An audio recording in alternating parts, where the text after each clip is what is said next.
목회를 하면서 느끼는 점들이 참 많이 있습니다. 하나님께서 하신다 하는 그런 고백이 있습니다. 하나님께서 하시는 일에 내가 방해꾼만 되지 않으면 된다 하는 그런 마음을 고백할 때가 참 많이 있습니다. 다르게 말하자면 목회의 여정에 하나님의 손길이 함께한다는 그런 고백입니다. 여러분, 역사가 그냥 흐르는 것 같지만 그렇지 않습니다. 하나님의 손길이 개입하신 것입니다. 그래서 오늘 함께 나누는 말씀은 하나님의 손에 관하여 함께 은혜를 나누고자 합니다. 성경에 보면 하나님의 손을 몇 가지로 설명을 하고 있는데요, 권능의 손입니다. 특별히 출애굽기에 보면 10가지의 재앙의 말씀이 나오지요. 그 마지막 재앙이 뭐냐면 장자의 죽음이었습니다. 그래서 양의 피를 문설주에 바르면 그 집은 죽지 않아요. 그래서 그것이 위로 올라 넘어갔다. 이게 6월절입니다. 모세가 백성에게 이르되 너희는 애굽 곧 종되었던 집에서 나온 그날을 기념하여 유교병을 먹지 말라.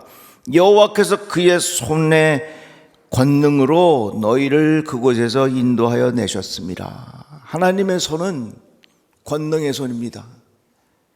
이스라엘 백성을 권능의 손으로 하나님께서 이끌어내셨습니다. 또 이사야서의 말씀에 보면 두려워하지 말라 이렇게 시작하는 말씀이 있어요. 이 말씀 한번 다 같이 읽어봅시다. 두려워하지 말라 내가 너와 함께함이라. 놀라지 말라 나는 내 하나님이 됨이라. 내가 너를 굳세게 하리라. 참으로 너를 도와주리라. 참으로 나의 의로운 오른손으로 너를 붙들리라. 자, 이 말씀을 보면 하나님의 손은 권능의 손이라는 것을 알 수 있습니다. 그래서 종교개혁을 일으킨 루터가 이렇게 고백하지요. 내 손으로 붙잡고 있을 때는 다 잃어버린다는 겁니다. 그러나 하나님의 손에 놓아둔 것은 아무것도 잃어버리지 않는다. 그런 말씀을 전했습니다. 여러분, 권능의 손을 가지신 하나님 의지하며 살아가시기를 축복합니다. 그런데 우리가 놓치지 말아야 할 또 한 손이 있는데 그것은 바로 하나님 앞에 바로 서지 못할 때에 하나님의 손은 진노의 손이 될 수 있다는 거예요. 하나님 앞에 바로 살아야지. 하나님 앞에 바로 살지 못하면 하나님의 손이 진노의 손이 될 수 있다고 하는 것입니다. 그런데 요즘에 이 진노의 손, 하나님께서 우리에게 향한 심판, 죄, 용서, 회개 이런 얘기하면 현대인들이 싫어해요. 그 뿌리가 어디서부터 왔냐면요, 아주 유명한 정신분석가가 인간을 이해하기를 이렇게 생각했습니다. 인간이란 내 마음속에 깊은 충동, 인간의 욕구가 있어. 그리고 또 한 가지는 우리 마음속에 양심이라는 게 있어요. 도덕적 선 이런 게 있어. 그래서 내가 마음대로 하고 싶은 생각하고 내 속에 있는 그래도 도덕적으로 살고 싶은 마음, 양심을 갖고 살고 싶은 마음이 두 가지가 자꾸 충돌을 일으켜가지고 이 갈등과 충돌 속에서 우리가 정신적으로 피로하고 그것이 질환이 되고 많은 질병의 원인이 인간의 근본적인 욕구와 양심과 도덕적인 것의 갈등에서부터 오는 것이다, 이렇게 생각을 했어요. 그래서 그가 생각하기를 그러면 인간이 행복하게 살고 인간이 병들지 않고 살려면 어떻게 되냐, 이 양심을 가져다 주는, 도덕을 가져다 주는 종교를 없애버리면, 쉽게 말하면 하나님이라고 하는 존재를 걷어내버리면 우리 사이에 갈등이 없고 우리의 마음에 평안이 올 것이다, 이렇게 가르치는 것이 오늘날 많은 사람들의 생각 속에 은근히 쫙 스며들어 있습니다.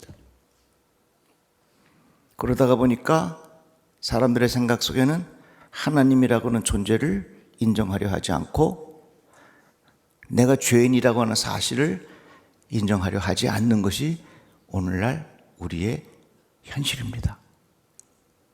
여러분, 사람이 아무리 하나님 없다 그러다가 하나님이 없어집니까? 지혜로운 길이 뭡니까? 결국은 내가 하나님 앞에 내 자신을 회개하고 하나님 앞에 바로 서는 것이 이게 우리가 사는 길 아니겠어요? 이같이 하나님은 우리가 지은 죄를 기억하세요. 하나님의 손은 권능의 손, 위로의 손, 사랑의 손, 용서의 손이시지만 우리가 지은 죄를 넘어가지 않는 진노의 손이라는 사실도 우리가 잊어서는 안 되는 겁니다. 18세기에 미국과 영국에서 대각선 운동이 일어났는데 거기 앞장선 분이 조나단 에드워드 목사님입니다. 이 목사님은 예일대학교에서 신학과 철학을 공부한 아주 엘리트예요. 나중에는 프린스턴 대학교의 총장으로 임명되었다가 직전에 돌아가시긴 했는데 이 목사님이 설교 중에 아주 대표적인 설교가 있어요. 그게 뭐냐면 진노하시는 하나님의 손 안에 있는 죄인이라는 이야기입니다. 죄인들인데 이 죄인이 어디 있느냐? 진노하신 하나님의 손 안에 있다는 얘기예요. 그 설교문의 내용을 보면 이렇습니다. 하나님의 진노는 지금 저수지에 담겨 있는 많은 물과 같다. 쉽게 말하면 우리가 하나님 앞에 죄를 지으면 그 죄가 없어지는 게 아니라 하나님께서 담아놓으신 그 저수지가 있는데 그 저수지에 죄를 지으면 진노의 수위가 자꾸 차오른다는 얘기예요. 내가 지은 죄가 없어지는 것이 아니라 하나님 앞에 내가 지은 죄가 거기에 계속해서 쌓인다는 얘기예요. 수위는 점점 높아지고 있으며 마침내 수문이 열려 진노의 물이 쏟아져 내릴 것이다. 물의 양이 많아지면 많아질수록 수문이 열렸을 때 물은 급하고 강하게 쏟아져 내릴 것이다. 당신의 악행에 대한 심판이 아직 집행되지 않은 것이 사실이다. 하나님의 보응의 큰 물이 아직 가두어져 있다. 그러나 이러는 동안 당신의 죄책은 계속 증거하고 있으며 당신은 매일 진노를 더욱 쌓고 있다. 수위는 계속 높아져 가고 있으며 물살은 더욱더 강력해질 것이다. 물을 막고 있는 것은 오직 주권적인 하나님의 뜻이다. 만일 하나님께서 수문을 막고 계시던 그 손을 빼기만 하면 수문이 열려 하나님의 진노의 무서운 큰 물이 상상할 수 없을 정도로 쏟아져 나와서 나와 감당할 수 없는 전능한 힘으로 당신을 덮칠 것이다. 이게 조나단 에드워드 목사님의 진노하시는 하나님의 손 안에 있는 인간이라는 설교예요. 이 설교가 많은 사람들에게 영적인 영향을 주었고 이것을 통해서 수많은 사람들이 대각성의 역사가 일어나고 하나님 앞에 회개하는 그런 역사적인 영적인 일이 일어난 것입니다. 우리는 기억해야 합니다. 우리 시대의 조류는 하나님이라고 하는 존재를 거부하고 인간의 욕심과 인간의 본능과 그리고 양심과 도덕과 하나님과 이 갈등 속에서 있는 이 부조리를 치우고 싶어서 하나님이 존재를 없애버리려고 하는 이 시대의 조류지만요, 그렇게 되는 게 아니에요. 하나님은 무슨 손이 있냐? 진노의 손이 있는 거예요. 우리의 죄는 없어지는 게 아니에요. 우리가 하나님 앞에 회개하고 용서받지 않는 한 우리의 죄는 계속해서 쌓여가는 거예요. 그런데 하나님께서 그 진노의 수문을 딱 막고 계시는데 더 이상 볼 수 없을 때는 하나님께서 그 진노의 신을 다 빼면 그 진노의 큰 물결이 우리의 모든 것을 다 덮친다고 하는 내용을 우리에게 가르쳐 주고 있습니다. 무섭죠? 그러나 여러분, 우리에게 또 다른 희망이 있는데 하나님은 우리가 죄 지는 상태에서 그냥 그대로 죽어가도록 두지 아니하시고 하나님은 이 모양 저 모양으로 우리들을 하나님의 사람으로 새롭게 빚어가신다는 겁니다. 여기에 희망이 있어요. 여기에 소망이 있다는 얘기예요. 이사야서 말씀에 보면 여호와여 이제 주는 우리 아버지시니이다. 우리는 진흙이여 주는 토기장이시니 우리는 다 주의 손으로 지으신 것이니이다. 이렇게 말했어요. 이같이 하나님의 진노가 하나님의 진노의 손 안에 있는 우리들이 죄의 수위가 자꾸 높아질수록 우리는 다 죽을 수밖에 없지만 하나님은 그때그때마다 우리들을 새롭게 빚으시는 하나님의 위대한 역사가 있다는 사실이 우리에게 얼마나 큰 희망이 되고 위로가 되는지 몰라요. 성경에 나타난 수많은 믿음의 사람들은요, 태어날 때부터 완벽한 사람이 아니었어요. 똑같이 죄를 짓고 똑같이 실수하고 그런 사람들이었습니다. 그러나 하나님께서 그의 삶의 여정에 하나님께서 그들을 빚어가신 겁니다. 모세를 보세요. 모세가 성질이 급했나 봐. 화가 나가지고 한 대 딱 쳤는데 죽었어. 모세는요, 살인자예요. 저 멀리 도망갔어요. 40년 동안 미디안 광야에서 숨어 살았어요. 그런데 하나님께서는 그 과정을 통해서 이 모세를 하나님의 사람으로 빚어갔다는 얘기예요. 모세가 지은 죄로 인해서 진노의 손 안에 있었지만 그 진노의 손에서 죽지 않게 하시고 하나님께서 이 모세를 새롭게 빚어가셨다는 거예요.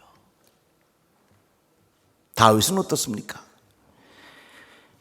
진짜 이 다윗 나쁜 사람이요. 응? 아니 자기 마음에 드는 여인이 있다고 해서 그 남편을 전쟁터에 나가서 죽게 만들어? 야, 이 세상에 이런 나쁜 어딨어? 진짜 나쁜 사람이야. 그러니까 이 다윗이 행한 것을 보면 진노의 손이 하나님께서 이 다윗을 다 칠 수밖에 없었지만, 그러나 이 다윗은 하나님 앞에 철저히 회개하면서 하나님께서 다윗의 삶을 새롭게 빚어가셨단 말입니다. 바울은 어때요? 바울은 유대인의 가문에서 태어났죠. 교육도 제대로 받았지요. 논리적으로 설명할 수 있는 준비가 되어 있는 사람입니다. 마음의 열정도 주셨습니다. 영적인 신비의 세계도 경험했습니다. 그러나 그에게 가시가 있어서 그 약함을 통해서 하나님께서 이 바울을 하나님의 사람으로 빚어가시는 과정들을 우리가 볼 수 있는 거예요. 여러분, 진노의 손 안에 있는 우리는 내가 내 마음대로 살면 그 진노를 피할 자가 없습니다. 그러나 하나님은 이 모양 저 모양으로 우리들을 지금도 빚어가고 계시니 그것이 우리에게는 소망이 되고 그것이 우리에게는 위로가 되고 그것이 우리에게는 새로운 기회를 준다, 그 말입니다.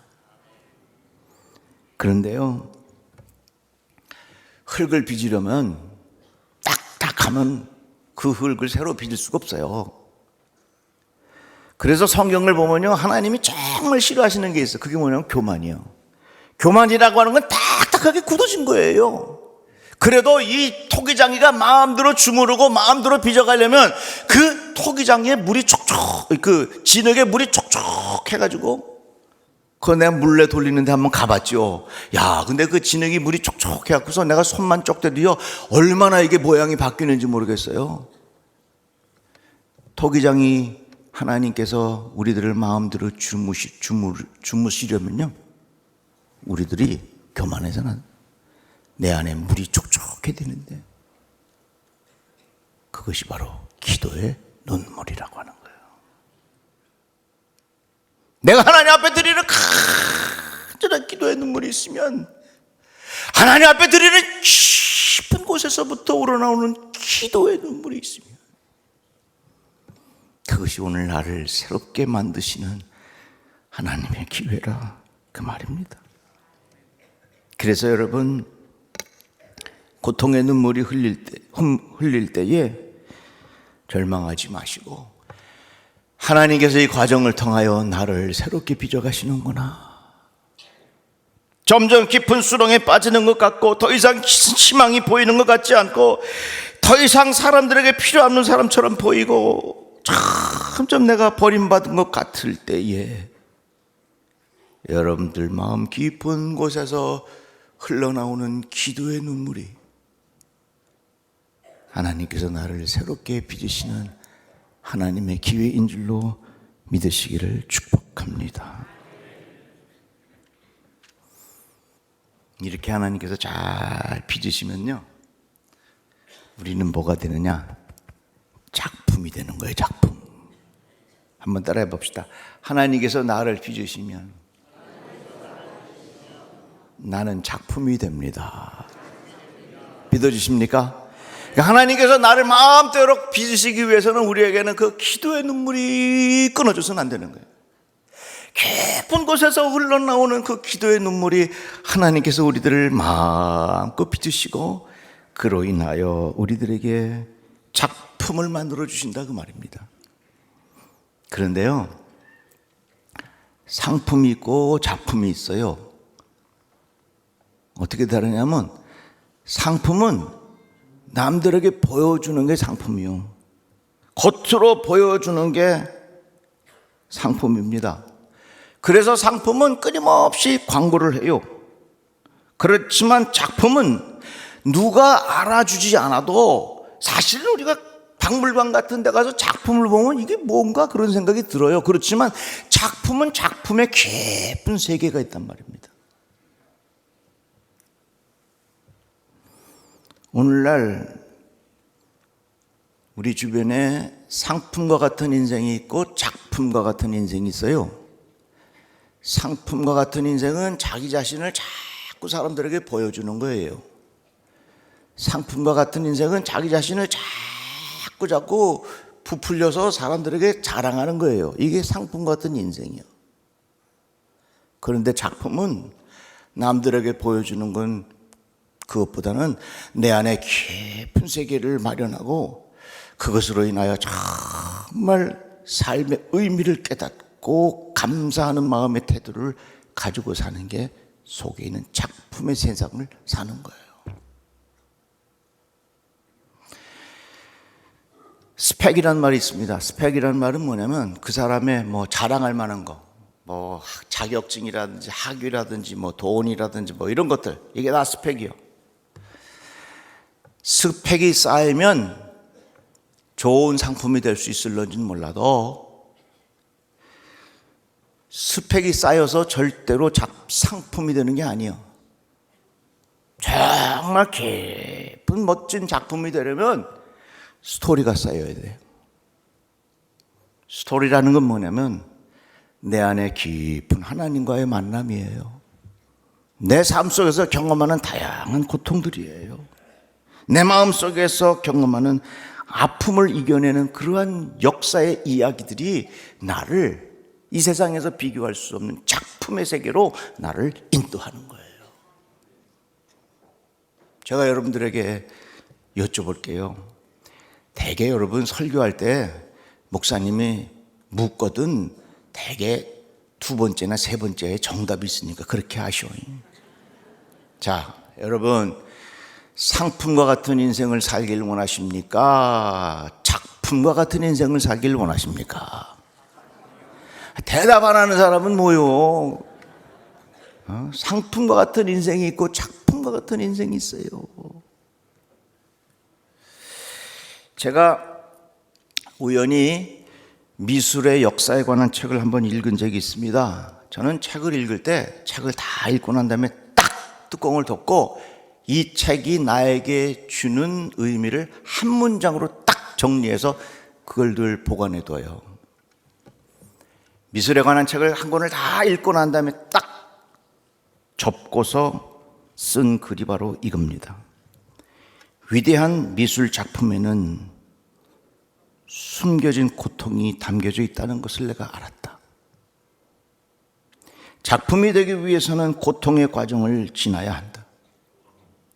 미술의 역사를 보면요, 그 아름다운 멋진 작품의 세계는 다 거기에는 뭐가 있냐면 고통의 시간들이 결국은 멋진 작품들을 만들어낸다는 얘기예요. 여러분, 내가 이 세상 살면서 사람들에게 보여주는 상품과 같은 인생을 살려고 하면요, 인생이 피곤해. 주님과 깊은 영적인 교제를 통해서 주님 앞에 존귀하게 쓰임받는 작품의 인생이 되시기를 축복합니다. 미켈란젤로가 다윗상을 잘 만들었습니다. 피에타상도 만들고 훌륭한 조각상을 만들었어요. 그런데 어떻게 만들었냐면 처음에 큰 대리석을 갖다 놓고 이제 하나씩 쪼아가면서 다윗상을 만든 거죠. 자, 제가 묻는 질문의 대답은 두 번째 있다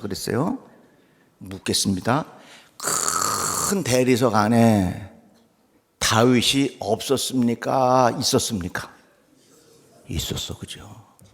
이미 큰 대리석 안에 다윗이 있었는데 그것을 하나씩 불필요한 것들을 쪼아냈더니 거기 누가 나왔어? 다윗이 딱 나온 거예요. 이미 하나님께서는 우리들에게 하나님의 형상을 다 심어주셔서 우리는 하나님의 위대한 작품의 그림이 내 안에 있어요. 근데 우리들은 이 세상에서 이거 불필요한 것들을 자꾸 덕지 붙이고 나니까 내 안에 하나님의 형상이 드러나지 않는 거예요. 고통이라고 하는 게 뭘까요? 아픔이라고 하는 게 뭘까요? 결국은 그 고통이라고 하는 것은요, 불필요한 것들을 하나씩 제거해 주는 게 그게 고통이에요. 여러분 생각해 보세요. 죽을 병에 걸린 사람이 여기 있는 점 하나 신경 쓰겠습니까? 신경 안 써요. 정말 심한 고통에 걸리면요, 내 삶 속에 가장 필요한 것과 불필요한 것들을 구분할 수 있는 분별력이 생겨서 하나씩 불필요한 것들을 걷어내면서 그 사람은 작품의 인생으로 바뀌어진다, 그 말입니다. 우리 사랑하는 성도 여러분, 하나님의 작품의 인생이 되시기를 축복합니다. 그러면 내가 지금 하나님께서 작품으로 나를 세우셨는지 상품과 같은 인생을 사는지 구분할 수 있는 방법이 있어요. 뭐냐면요, 상품은 비교를 합니다. 텔레비를 사도 LG를 사냐 삼성을 사냐, 스마트폰을 사도 갤럭시를 살 거냐 아이폰을 살 거냐, 상품에 대한 늘 비교가 있어. 그러나 절대로 작품은 비교하지 않습니다. 내가 살면서 자꾸 주변의 사람들하고 비교해. 그거는 나는 상품과 같은 인생을 사는 거예요. 그래, 내가 사람들과 비교해서 내가 부족하고 초라한 부분들이 많이 있지만 그것으로 인해서 내가 스스로 자괴감 갖지 않고 나는 상품이 아니라 하나님께서 나를 소중하게 만들어 놓으신 위대한 작품이라는 믿음의 확신을 가지면 그 인생 귀한 자존감 갖고 살아가는 거 아니겠어요? 우리 모든 성도들 상품으로 살지 마세요. 하나님의 작품으로 살아가시기를 주의 이름으로 축복합니다. 상품으로 살면요, 우리 인생이 피곤해. 계속해서 비교하잖아요. 와, 저 집에 냉장고가 몇 리터래. 이게 자꾸 비교하면서 우리 마음이 불편한 거예요. 우리 모든 성도들 하나님의 위대한 작품이 된 줄로 믿습니다.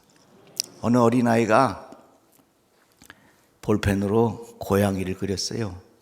아빠가 가만히 보고, 야, 고양이 멋있게 그렸네.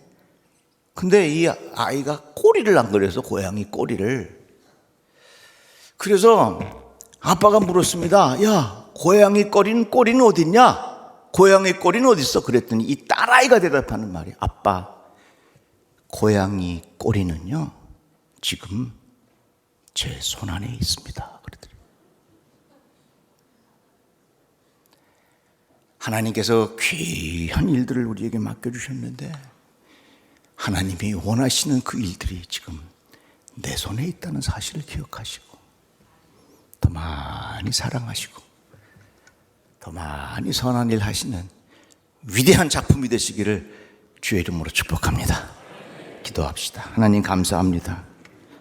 주의 말씀을 들었습니다. 늘 하나님 앞에 작품이 되어갈 수 있도록 복을 내려 주시옵소서. 예수님의 이름으로 기도드리옵나이다. 아멘.